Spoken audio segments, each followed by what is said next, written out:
Ladies and gentlemen, today we are going to be looking into NFL.com's most recent mock draft and seeing who they had us move up for, discussing an elite edge prospect out of Miami, and looking into my favorite defensive player in this year's draft. All of that and much more on today's edition of Lions Roundtable. Make sure you guys like this video and subscribe to the channel. It means a lot. Much appreciated if you do those two things. All right, let's get into this mock. So as you can see, NFL.com had us taking Spencer Fano. It says we trade a fifth round pick this year and a third round pick in next year's draft in 17 to move up to 13. The Lions weren't afraid to select Penei Sewell 5 years ago in spite of questions about his length, so Fano's measurables should not dissuade them from giving him a shot at right tackle, with Sewell then moving to the left side following the departure of Taylor Decker. This is a potential trade-up that I've seen a decent amount, and I don't hate it. I really like Spencer Fano, and I think if we're moving up a few picks to get a tackle, yeah, we're going to have to give up a lot. It's the first round. It's the middle of the first round. And in fact, you're going to have to give up a ton of value. And I don't hate it if it's moving up for a tackle. We know how important a tackle is, and we know if Brad wants to get his guy, he's going to go do it.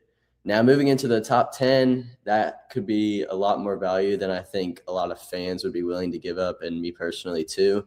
But in this scenario, I love it as we're getting Spencer Fano. He's my OT2 behind Francis Mauigoa, and he's really like 1A, 1B with him. But I just really like Spencer Fano. Some of my notes: he has great size, phenomenal athlete. He's fluid and controlled. That's the biggest thing. Like, he's an athlete, but he's not out of control. He's great run blocker. He's also great in pass blocking. I loved all of his pass blocking film, which is what's most important at tackle. Besides one game, Texas Tech, David Bailey and company gave him some problems. That was the only game I was like, if he played better in that game, he would probably be tackle one for me. A fun fact is that he has 4 uncles that played in the NFL. They're saying inside-outside versatility for him, as some people are saying he could be a guard. I personally just see him as a tackle. I feel like he's too elite not to be, but he could move inside if needed.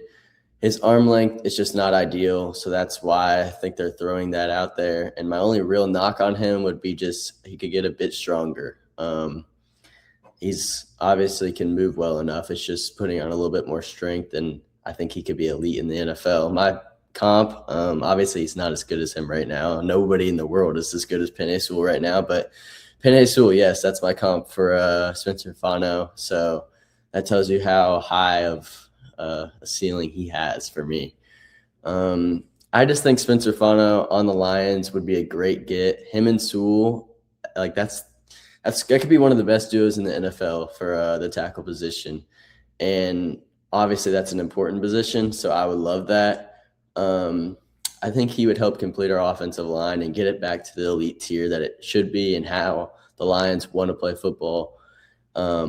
We need to be elite in the trenches. That's how you succeed in the NFL, and this would really help complete our offensive line, in my opinion. And it would also make it a relatively cheap offensive line.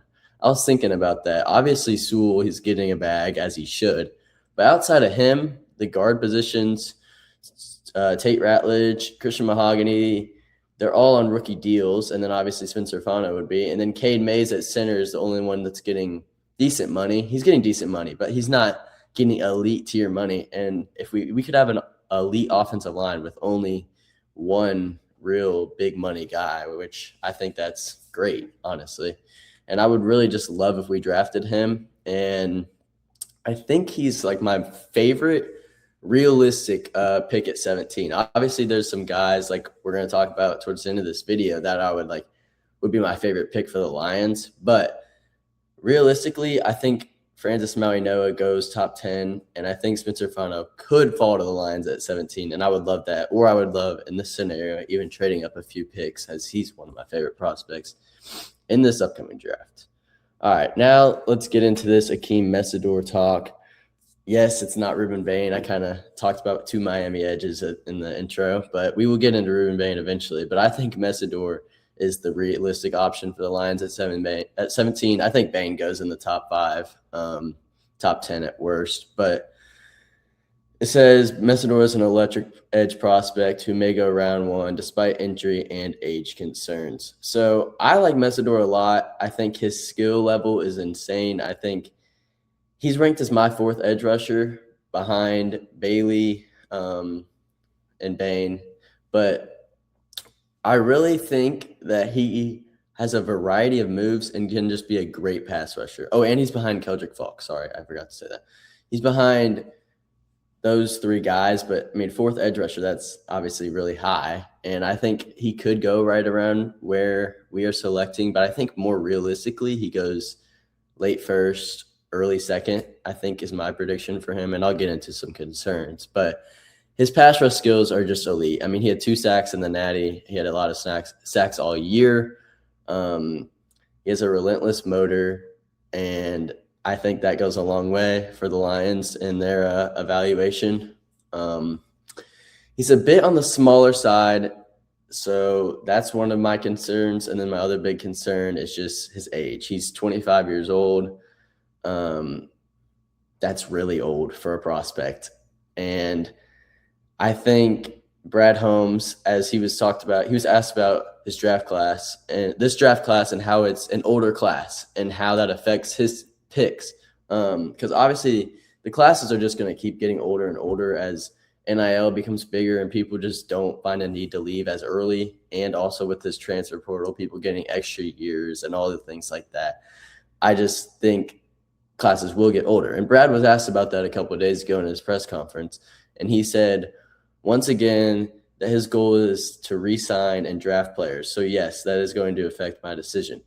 We know that that's what he wants to do. So drafting a player at 25, I mean, by the time you're into a second contract, you're going to be around 30 years old. Like, that's really old. So I think Messidor has the skill level to be a guy taken at 17, but I don't think Brad Holmes and I don't think a lot of other NFL teams would take him as early. The other way to look at them being an older prospect is he's kind of hitting his early prime, I guess you could say. Like, if a team's going in for a Super Bowl, I don't think they would mind drafting this type of player, which is why I think he's more of a late first-round guy. I could see the Lions doing it, but I just don't think that Brad Holmes will do it. There is a chance at it, though, and it's a guy I like, so I really wouldn't be too mad at this pick. My question for you is, do you think 25 years old is too old of a prospect to go in the first round? And if so, who would you rather take around this area instead of him? All right, now let's take a look at, yes, I said it. He's the best defensive player in this year's class. I think this is a guy that's an unlikely pick for Detroit, but I love him, and he's my favorite player in this class, honestly, so I have to talk about him.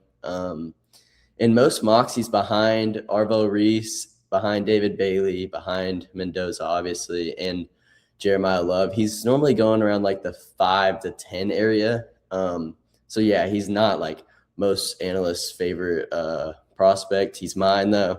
I really like this kid. I'll read some of my notes. He's 6'4", 235. That's a perfect build at the linebacker position. Huge hands, long arms, extremely fast and athletic. Like, this dude flies all over the field. Coverage, run defense. I mean, his athleticism showed at the combine as well. Great play recognition. He's a young prospect. You don't have to worry about that, like Messidor. He doesn't miss many tackles. He's rangy. These long arms help in coverage. Like, he's just all over the field, and he's kind of hard to throw away from him. He has legitimate coverage skills, great run defense. He's a dog. Like, when you watch this guy, he wants to hit someone. He's not one of those linebackers that, oh, I'm just a coverage piece. No, he wants to stop the run. He's a true Mike linebacker. He converted from safety, which I think helps in his past defensive skills. He's played in coverage his whole life, so moving down to linebacker, it really doesn't change too much. I really don't have many concerns about him. I don't really see any negatives when I watch him. He's a clear top 10 pick in my eyes. I don't know why some people have him falling outside of the top 10 or down to 8, 9, 10. I just don't see a world in which that happens. I would take him in the top 5 in a heartbeat. My player comp for him is Fred Warner, linebacker from San Francisco. I mean, just an elite prospect. And honestly, the reason I want to talk about him is because if he really does fall, I could see Brad Holmes falling in love with this guy, trading up for him, and I would be so happy if we somehow ended up walking away with Sonny Styles. I think he would fit perfectly next to Jack Campbell. Like, he obviously has a safety background. He can be a little bit more of the coverage piece, and Jack Campbell can be the more run stop guy, but they both do it and they both play it well. I mean, I think these two would be a stud duo at the linebacker position. And I think Sonny would make a great impact on our defense day one. And I think that's the type of player that we could use. And I know at 17, it's a little unrealistic, but you never know. So I had to talk about him. I would love if he fell and we ended up trading up for him, as much as that's unlikely. But that'll do it for today's episode of Lions Roundtable. I hope you guys have been enjoying this pre-draft process. We are only 4 days away, so we're getting there. We're getting there for sure, and I hope you guys are learning with me about all these prospects, and we'll see what direction we go in. I also just want to say, if you're a Pistons fan, I assume most of you are. If you're Lions fans, this game's about to start in 30 minutes, so hopefully we can get it done. And by the time that you're watching this video, hopefully we're up in the series 1-0. But anyways, that'll do it for today's video. Go Lions.